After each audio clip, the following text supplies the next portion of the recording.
Hi everybody and welcome to the 40th episode of Mark Overanalyzes Film. Today I will be overanalyzing 2007's monumental There Will Be Blood.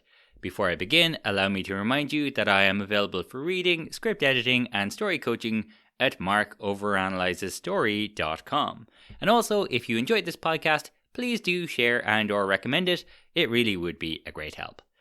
There Will Be Blood was written and directed by Paul Thomas Anderson, based on the novel Oil, written by Upton Sinclair. Now, there are lots of reasons to study There Will Be Blood, but I was especially interested in how it splits opinion and why that might be, because many people not only consider it to be great, but maybe to be the greatest film of the century so far. But I've also often heard the question, is it a great film, or does it just have a great performance? Now, quite apart from the fact that as a writer, the phrasing of that question kind of triggers me a bit, I do understand where the question is coming from. And as is almost always the case, Roger Ebert, I think, puts it best. In his review, Ebert wrote, "There Will Be Blood is the kind of film that is easily called great. I am not sure of its greatness. It was filmed in the same area of Texas used by No Country for Old Men, and that is a great film and a perfect one. But There Will Be Blood is not perfect, and in its imperfections, its unbending characters, its lack of women or any reflection of ordinary society, its ending, its relentlessness, we may see its reach exceeding its grasp, which is not a dishonorable thing." Let me say this up top. This podcast is a week late, partially because of other commitments, but also partially because this film has been a pain to analyze. And in my heart of hearts, I wanted to end up on the first side of that argument. I wanted to discover some underlying structure that made this film make total sense and reveal some kind of glorious majesty. But in reality, the opposite kind of happened. The more I analysed There Will Be Blood, the more I agreed with Roger Ebert about it, which, to be fair, is the best possible company to keep. So, before I get into the structural breakdown, let me just say I'm especially interested in Ebert's points here that the characters are unbending, the narrative relentless, and the ending is, at the very least, imperfect. As far as I'm concerned, these three are very tightly interconnected, and really my biggest beef or focus is that the more I think about it, the less the ending works. And because the ending doesn't really work, the whole thing is a bit flat, actually. Ebert describes it as relentless, but I think that kind of comes from a lack of dynamic interplay between thematic arguments. I'm aware that I'm coming for a film that many consider a masterpiece, so I will try to justify everything I say here. And if I've missed anything, feel free to get in touch because I want to believe. Keeping all of that in mind as I go, first I'll look at the fundamental features of our iconic protagonist Daniel Plainview, then I'll go through the main story beats by looking at the sequences and stages of the film, and finally, with my straw reaching all the way across the room, I'll talk about the main things I learned from this exercise. So, let's begin by defining our protagonist, Daniel Plainview. He is, in his own words, an oil man at the turn of the century in California, and his story is going to serve as a kind of parable for the rise of 20th century American capitalism. Now, other than these surface factors, there are really three ways that our story defines just who the protagonist really is. That's their life dream, their want or tangible objective for the middle of the film, and their need. So Daniel's life dream is basically what he wants when we first meet him and before the events of the story really get going. Now, the opening scenes are famous for how sparse yet evocative they are, and they really tell us one thing. Daniel wants to be rich, and he will do anything to get rich. So the next thing is the protagonist's capital W want, or the tangible objective for the middle of our film. This gives the protagonist a goal to strive for, and therefore something to keep them busy while they're growing as a character. It has to be both significant enough to last through the whole middle of the film, and tangible enough so that we can say whether or not it has been achieved. And this gives our story its sense of a beginning, a middle, and an end, or before, during, and after. And for a film this naughty, I am grateful to say that this is very straightforward, because Daniel Plainview explains it word for word to HW at the transition into Act 2. He tells him if there's anything here in Little Boston, they're going to build a pipeline to the coast, make a deal with Union Oil, and circumvent Standard Oil and their extortionate shipping costs. The last and arguably most important thing we need to define for the protagonist is his need. Now, normally, the need is the human quality or piece of wisdom that the protagonist lacks at the beginning of our story, but learns by its end. This isn't, necessarily a good thing or a bad thing as such. It's just a lesson that the protagonist learns, or a thematic argument that they embrace. And this is unfortunately complicated by the fact that, as far as I'm concerned, the ending doesn't really work, because the whole point is that the protagonist should come to express this thematic argument through action at the end of our story. So, for example, in Casablanca, Rick goes from a man who says he sticks his neck out for no one, to a man who gives up a life with the woman he loves so that they can both fight the Nazis. One more point on this quickly. I said this is normally the human quality that the protagonist learns, because there is another kind of story, like Wall-E, where you have what's called a guardian angel protagonist. In those kind of stories, the hero already has this piece of human wisdom, or the thematic argument of the film present within them, but the rest of the world lacks it. Now, I raise this just in case I've missed something, but as far as I'm concerned, there's nothing in Daniel Plainview that isn't plenty present in Eli Sunday and much of the rest of the world. So I'm assuming that There Will Be Blood is this first kind of story, where the tension of the film comes from whether or not Daniel Plainview himself will change. And to my mind, if there is an inherent thematic tension within Daniel Plainview, it is based on this question, or some question like it. Can the one truly loving relationship in Daniel's life save him from embracing his flaw of believing that life and happiness is a zero-sum game? Or will his obsession and his competition with adversaries overcome him? Basically, can his son save him, or will his hatred of others and his need to dominate them cause him to lose his soul?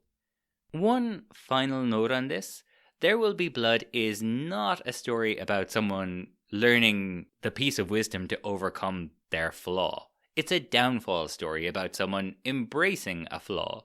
So, just for ease, where I would normally say need in the story analysis, I'll be using the term flaw here instead. Okay, now that I've set everything up and defined our protagonist and our thematic tension, let's finally have a look at the story stages of There Will Be Blood.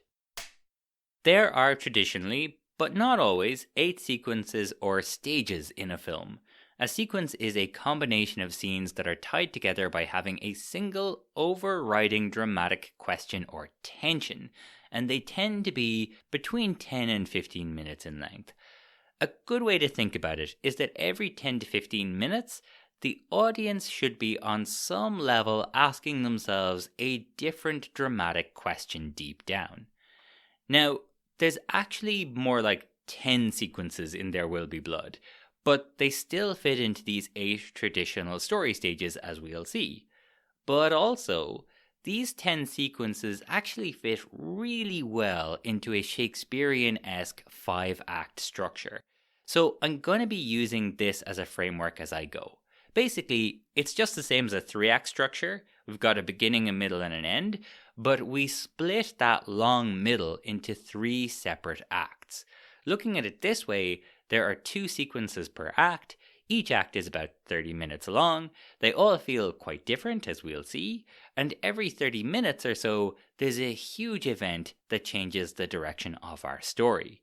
So as I go along, I'll be using these points as kind of yardsticks, and I'll use them later to highlight some pretty cool elements of the structure, I think.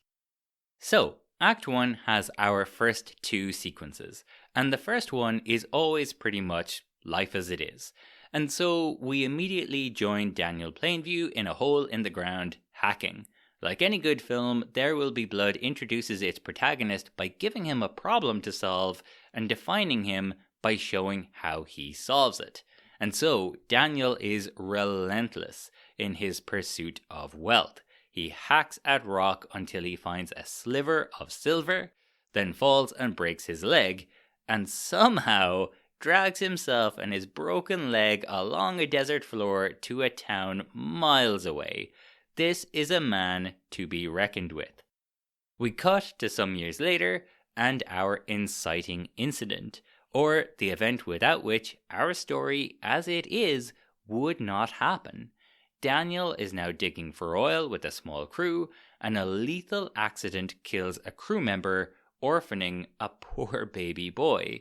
And again, we cut, this time to 7 years later, and we see that Daniel is now using his, quote, son and partner, HW, as a way to make him, well, appear less like a shark, basically, in his bid to buy land. Now, there's some important foreshadowing here that is probably really obvious to everyone else, but I somehow missed it for ages. When we first joined Daniel Plainview in 1909, he's pitching to a room full of people to let him drill for oil. But when the room erupts into argument, he walks out.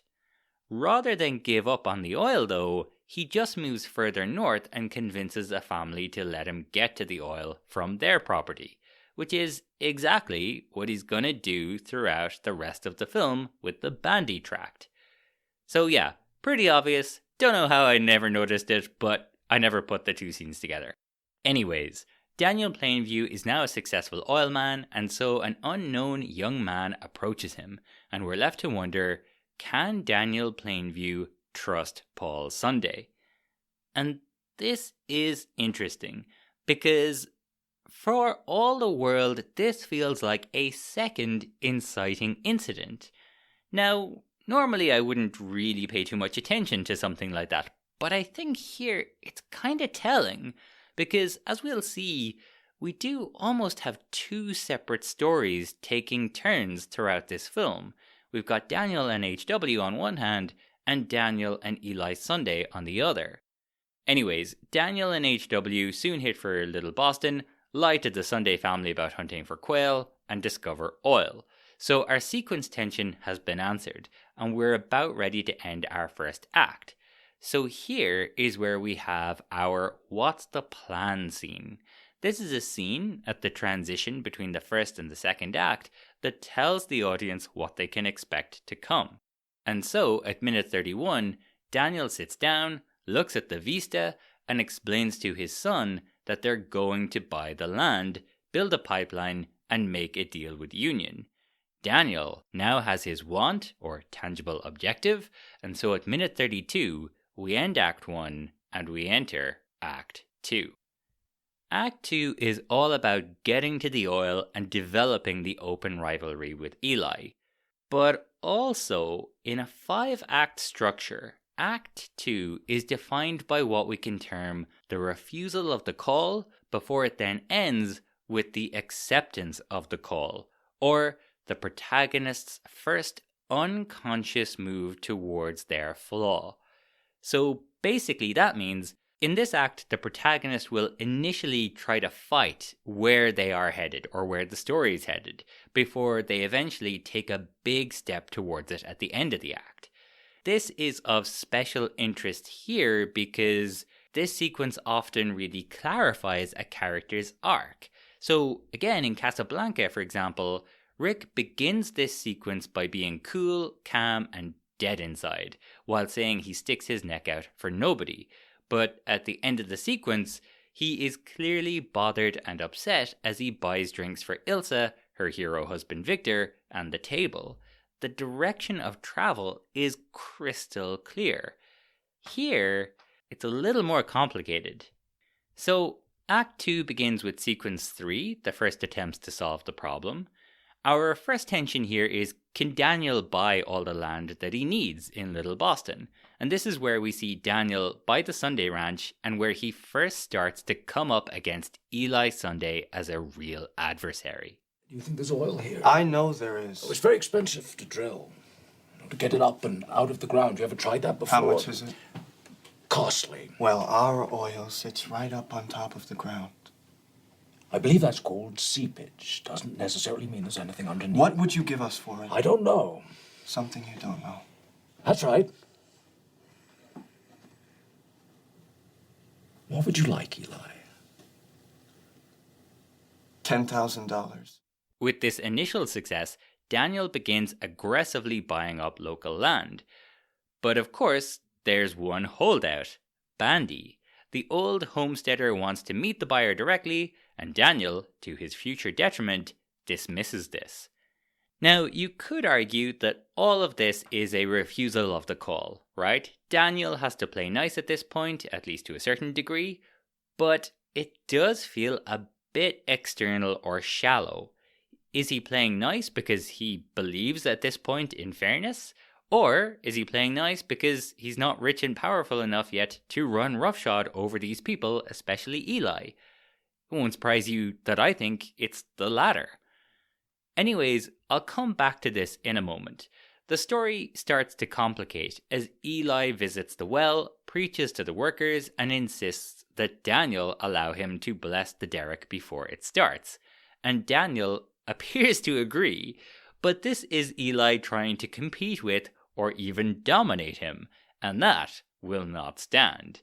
As a result, at minute 48, rather than introduce Eli as a son of these hills, he names the derrick after Eli's little sister Mary, a daughter of these hills.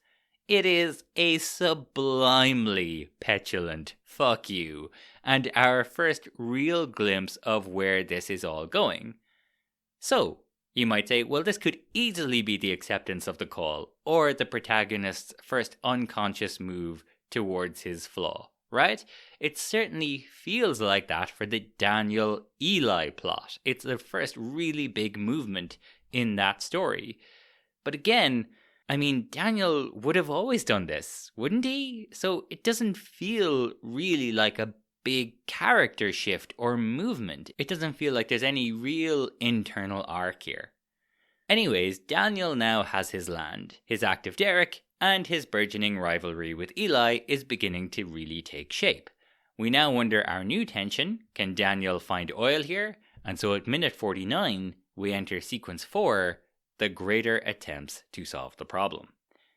And things do start getting harder. That night, a man dies in the hole. So, against his better judgment, Daniel is now forced to go and request the help of Eli in addressing the spiritual needs of the bereavement process. And fortunately for us, he arrives in time to see Eli acting like a fucking lunatic and a shyster at the same time in his small church. Once outside, Daniel's mask really begins to slip and the two sort of openly bicker. Things are really gathering steam now, so just as Eli's church is growing, Daniel's derrick blows. Unfortunately, when it does so, HW is lying above it. The blast deafens him, and while Daniel rushes to manage the explosion of oil, we wonder some version of the question, can Daniel find some kind of solution to HW's needs? Things are never going to be the same again, so at minute 59, we not only enter sequence 5, but we also end Act 2 and we enter Act 3. But, before I go on, I'd like to note something else about the refusal and the acceptance of the call. In Act 2, Daniel is relatively engaged and tight with HW, and that's not superficial.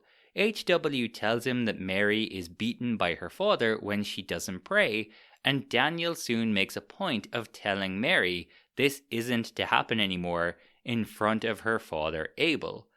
So you could consider this a kind of refusal of the call, right? Or an attempt by Daniel to resist his flaw.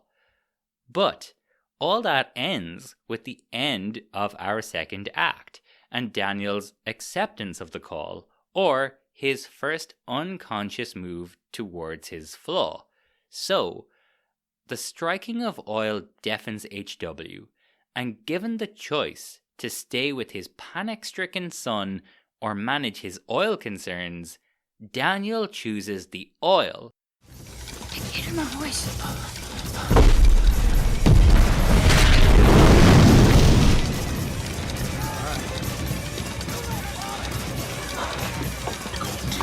Now, you wait here for me. And you wait here for me. I'll be back. I'll be back in a minute. You wait here. Don't leave. I'm gonna take care of it. You wait here. Stay here. Stay here, son. I'm gonna fix this. Don't leave. It's gonna be fine. You wait for me here. Hold it down. Hold it down. Don't leave. This feels way more like a significant change and like a first unconscious move, because it feels like it's the first death knell for his relationship with his son. And also, like so many first unconscious moves, it's quick, it's in reaction to something else, and it's a choice that reveals something deep within the character, perhaps both to us and to the character themselves. This is totally the main plot. This is what the climax should be about. But anyways, it's a little early for the ranting, so let's move on. Okay, so now we're in Act 3. And this one is all about basking in the discovery of the oil. But this act is also the middle of our story and is split in two by the story's midpoint. So we can really see the protagonist experimenting with their flaw here, either side of a kind of thematic breakthrough. Finally, this act almost always closely foreshadows our climax. And we can certainly see this last aspect here in There Will Be Blood. When HW is deafened, Daniel makes sure he's alive, then rushes off to take care of the oil. Just like in our final act, Daniel chooses oil over his son. And once he has done as much as he can, Daniel stays squatting and watching the burning oil like a fucking maniac when he could and should return to HW. Grading this narcissist on a pretty generous curve though, he does, in his own fashion, really try to look after HW once the derrick is taken care of. Eventually though, when HW's hearing appears not to be coming back, Daniel asks his associate Fletcher to inquire about getting his son a teacher. Now, there's another scene in the screenplay here which didn't make the film, but I kinda wish it did. In the script, a teacher comes to Little Boston, and Daniel offers her a lot of money to set up her own school here, rather than take HW back to San Francisco with her. He even offers to move all the children and their families in her current school. But, when she refuses, Daniel becomes irate and won't even let her see HW. During this conversation, she tells Daniel, "Building a school here might be better for you, but it's not better for your boy." So, I think it's inarguable that Daniel does love his son, at least in the way that he can, but he is also so incapable of giving any ground whatsoever to any other person that he won't even let this teacher see his son if she won't move here to teach him.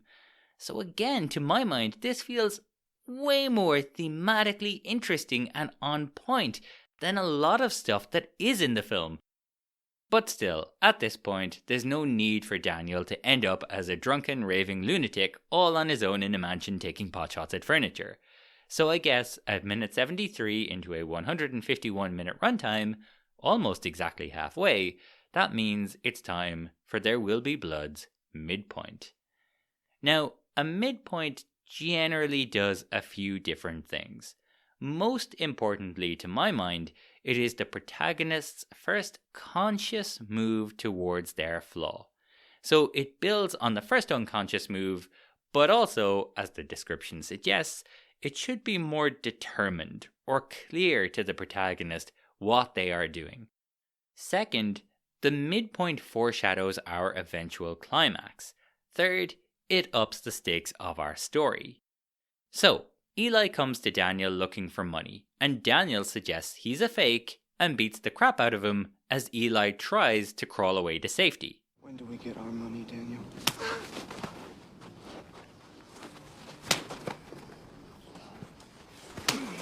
Aren't you a healer? And a vessel for the Holy Spirit? When are you coming over and make my son here again? Can't you do that? Let me bless the world. It's happened! Daniel, you shouldn't have done that. Oh, you owe the Church of the Third Revelation $5,000 one of the arrangements that we made! And this is all gonna seem awfully familiar later on. So, yeah, Daniel is more openly competitive and aggressive with Eli because he's upset by an inability to communicate with his son.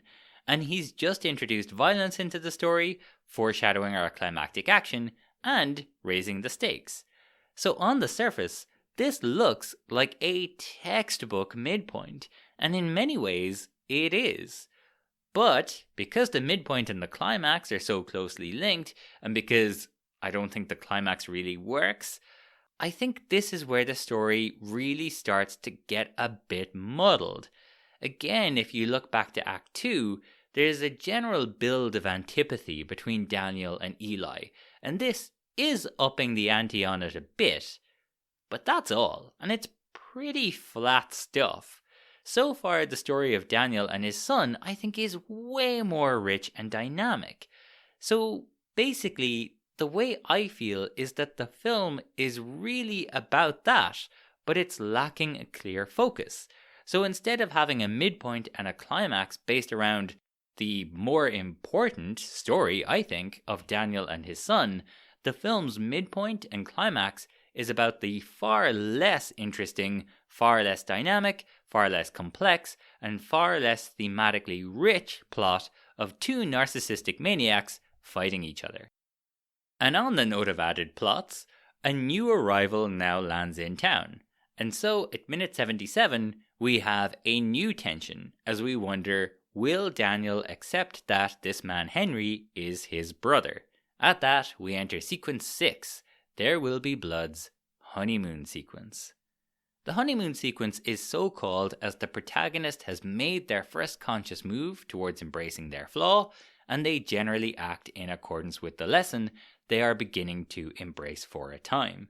So, following from our midpoint in this case, Daniel should be embracing this kind of zero-sum, take-it-all approach to life, right? I mean, this is kind of supposed to foreshadow the climax, basically. And well, as much as I like the story of Daniel's brother Henry and the events in and of themselves, it's just a bit messy, and it feels like an example of the biggest issue here, that this story just keeps getting distracted from itself. So, on the one hand, you could argue that Daniel is oddly accepting of the fact that this Henry guy is his brother. It might be the most generous thing he does all film. Or you might say that Daniel is so willing to accept this guy that it feels like he's just filling a need that HW's deafness has left him with. In addition, Henry gives Daniel the freedom to express something dark deep within himself, the real core of this character and this story. You an angry man, Henry? About what? Are you envious? Do you get envious? I don't think so, no.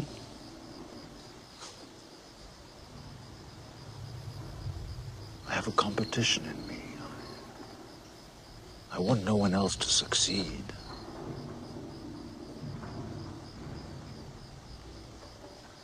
I hate most people. It is no coincidence that this famous, iconic speech is delivered here at the heart of our film in the honeymoon sequence. And once again, Daniel foreshadows what he's going to do. He wants to earn enough money to get away from everyone. But he says, having Henry here gives him a second breath of life. So it does appear that there is a thematic push-pull here, right? It's just not quite in the right place or something. Anyways, Daniel has firmly accepted that this man is his brother, for some reason. Unfortunately, it appears HW is less accepting, so he tries to light Henry on fire in the middle of the night. Now, lots of people suggest that this is because HW reads the journal and figures out that Henry is a fake. But in the script, it's actually clear that HW is illiterate. So maybe he's suspicious, but I think more likely he's probably jealous, confused, and angry. I mean, it's likely that nobody even told him who this guy is or why he's here, so he acts up by setting fire to his competitor. And to think Daniel Plainview says HW has none of him in him. Likely as a result of his attempted arson, we have arguably the hardest scene of the film to watch, and a real breaking point. Daniel Plainview lies to and abandons his boy. And again, I have to say, I think it's pretty clear here that Daniel Plainview might be a narcissist and a broken man, but he does love HW. He not only clearly feels shame for what he's doing, he feels real hurt. And again, it's so much richer than the other plot going on. So, Daniel has now lost the one person who really loves him. And it's pretty clear things aren't going well anymore. And so, at minute 90, it's time we left the honeymoon sequence and our Act 3 and enter Sequence 7, the first of two sequences in Act 4, our bridge from the honeymoon to the low point. The basking period is over, and now Daniel needs to get on with completing the plan.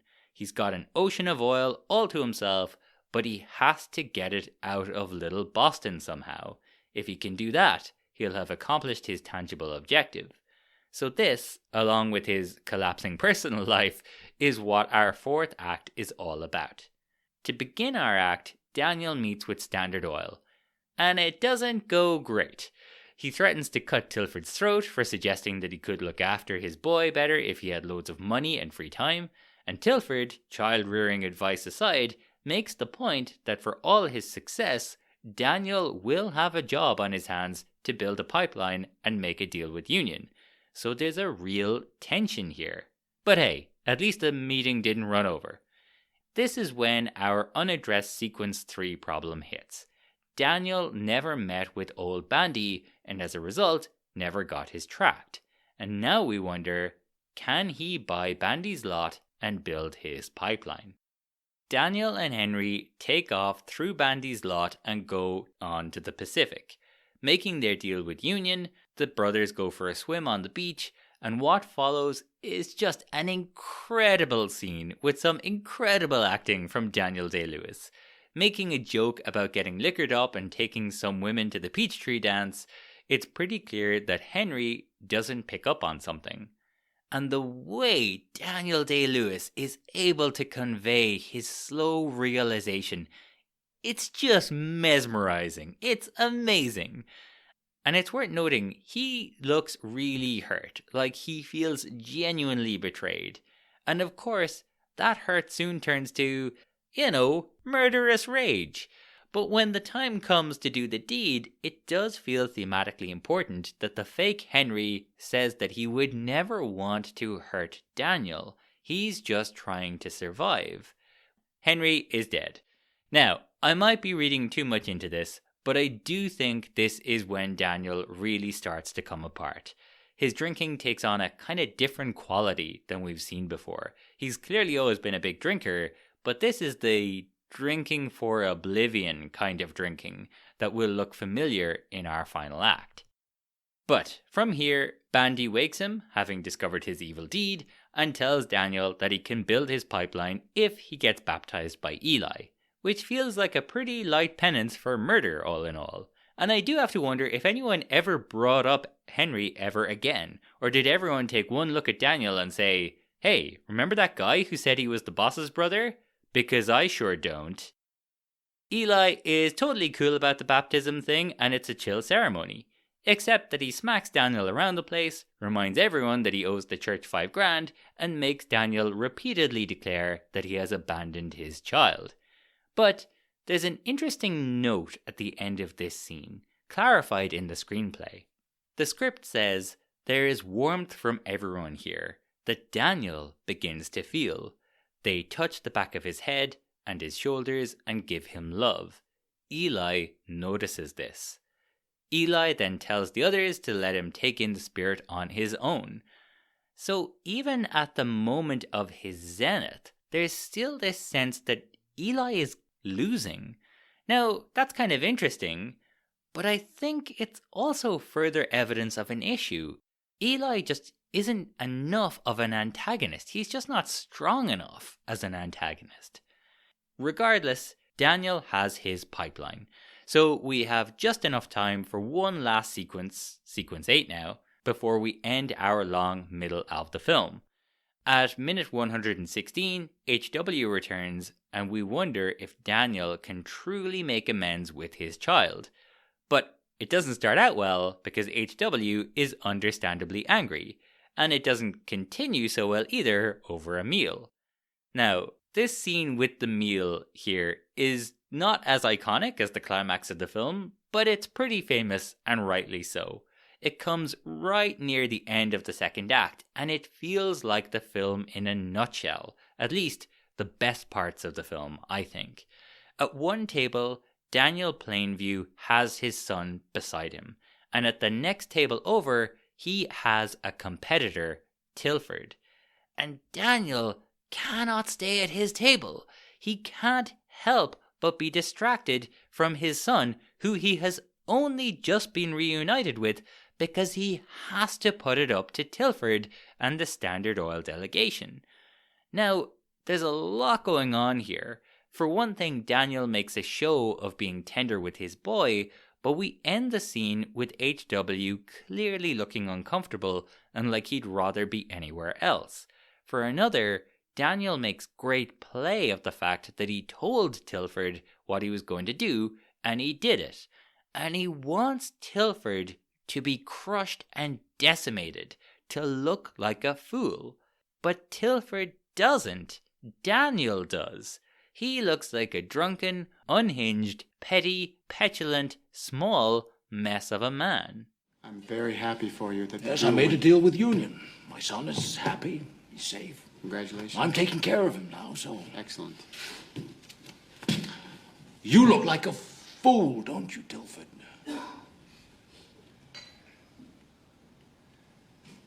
Yes. Yes. Yes, you do. Excuse me, gentlemen. Oh, excuse me, gentlemen. It's a brilliant scene. Additionally, we soon see that Eli is leaving on a mission, perhaps with the money that Daniel was finally forced to cough up. So, Daniel has won, right? He has his company, he's rich, he's brought his son home, one nemesis has been outdone, and the other is leaving. But Daniel's success seems to have left him feeling as unsatisfied as ever. He did all of this, and yet Tilford, Standard Oil, and Eli Sunday still feel undiminished, and his son still feels somewhat removed from him. And so, this is our thematic low point, where generally the protagonist no longer believes the counter-argument, but the argument feels impossible. And while the story itself has this feeling, it still seems to me like it's not fully invested in its protagonist. Daniel probably should realize that striving for total domination over your fellow man is not the answer, but it seems like he just doesn't have the emotional capacity for that kind of thought. Anyways, after a brief montage of HW and Mary getting closer and closer, at minute 126, with 25 minutes left to go, we end Act 4 and we enter our final act, Act 5. Act 5 has a false resolution and a true resolution. Now, obviously I have a lot to say here, but There Will Be Blood is particularly interesting on this note because both these sequences are really dominated by one scene each. And you'll notice that the false resolution is spent with HW, while the true resolution is spent with Eli. So again, I think kind of externally or superficially, the story seems to have this thematic argument in place. In the false resolution, Daniel is dealing with the personification of his better nature, or his only hope. In the true resolution, he's dealing with, fucking Eli. So, we skip forward to 1927, and our false resolution begins with a now grown-up HW marrying his childhood sweetheart Mary. Then we see what has become of his father, and Daniel Plainview is drunkenly shooting furniture down a long corridor in his mansion and then checking his shot with a magnifying glass. So, living his best life, I guess. His son soon arrives to meet him, and it's apparent that they have been drifting apart due to business practices. Once again, the script actually makes this clearer. Daniel has been voraciously buying new land while reneging on his existing contracts. In response to this, HW has tapped up Fletcher to come with him on his new endeavor. But Daniel was never one to understand the concept of friendly competition, so he immediately categorizes HW as an enemy and declares that he is not his son. So, HW walks out as Daniel shouts after him. For all this wealth and sway, Daniel seems to feel somewhat powerless and frustrated. So, you can see how this is a continuation and expression of the low point. A recollection of happier times comes before a sad, drunken stupor down some steps. Now, it probably won't surprise you to know at this point, I think this is all great. I think with some tweaking, this could easily be the end of our film, and it would work really well. But of course, it's not the end of our film. And so at that, with 15 minutes left, we enter There Will Be Blood's true resolution. And there are a few more iconic true resolutions in the 21st century so far. Eli comes to ask Daniel for money in exchange for the bandy tract, and as the scene starts, it's the younger man who seems to have the advantage. But then, well, Daniel drinks his milkshake, bullies Eli into submission, and, declaring himself to be the third revelation, murders Eli with a bowling pin. I drink your milkshake. I drink it up! Don't bully me, Daniel! Did you think your song and dance and your superstition would help you, Eli? I am the third revelation. I am who the Lord has chosen. Because I'm smarter than you. I'm older. And at that, enigmatically, he's finished. Okay, so There Will Be Blood drove me a little insane trying to deconstruct it. So what I'd like to do here is talk about how cool some of the structuring is, and also what really drove me a little crazy with it. So, first, I'm a massive fan of the book Into the Woods by John York, and there are two aspects raised in that I find especially interesting here. One, the idea of fractal structure. Now, that basically means that every story has a beginning, middle, and end. But within that beginning, you also have a smaller beginning, smaller middle, and smaller end. And this can go on and on and on down to individual scenes, or beats even. Basically, the idea is that the part should reflect the whole and the other way around. What I find interesting looking at the 5-act structure of There Will Be Blood is that every one of these acts has its own mini midpoint, which foreshadows its own mini climax. So, in Act 1, Daniel adopts HW at minute 14 to use him to buy land to drill for oil. At minute 29, HW finds the oil on the Sunday Ranch and Daniel tells him the plan. In Act 2, at minute 49, Daniel screws over Eli and tells HW to turn on the derrick. At the end of the act, Daniel and Eli outright argue over whose work is more important right before the oil bursts forth, deafening HW. In Act 3, the film's midpoint is with Eli, but the third act's own mini-midpoint is arguably the moment Henry arrives. The climax is when HW is packed off, presumably because he attacked Henry for replacing him. Now, Act 4 is a bit wonky because Sequence 7 is a lot longer than Sequence 8. You could argue that at the end of Sequence 7, HW comes back, and then at the end of Sequence 8, he's moved beyond Daniel. Or you could argue that going by timing, Daniel kills Henry at the mini midpoint before confronting Standard Oil and vanquishing Eli at the climax. Finally, Act 5's midpoint sees Daniel piteously descend some stairs, blind drunk. This feels like both a literal and figurative descent that will end with him murdering Eli down there. 2. John York is a huge fan of the idea that the whole story is divided by the midpoint. Around this midpoint, the first half and the second half of the film are actually mirror images of each other. So at the beginning of Act 1, Daniel is underground hacking. At the midpoint, Daniel buries Eli in mud and oil. And at the end of Act 5, he is once again underground hacking. This time, though, he's hacking Eli. So there's a really clear connection, it feels like, between our opening, our midpoint, and our climax. At the end of Act 1, 30 minutes into our film, Daniel discovers oil and lays out his plan. At the start of Act 5, with 26 minutes left in our film, his plan has succeeded and all the oil is his. At the end of Act 2, 60 minutes in, the oil deafens HW. With 60 minutes left, HW is sent away. But there's more. This also works for the act's midpoints. So 15 minutes in, Daniel adopts HW. With 15 minutes left, he disowns him. 47 minutes into the film, Daniel refuses to let Eli bless the well. With 42 minutes left, Daniel agrees to be baptized by Eli. And the overall acts work this way as well. In Act 1, Daniel begins with little but a burning ambition and purpose, so this is before. In Act 2, he's trying to get to the oil in the ground. In Act 3, he has the oil, but he can't move it. In Act 4, he's trying to get the oil out of the ground. In Act 5, after, Daniel is rich, but he has no purpose.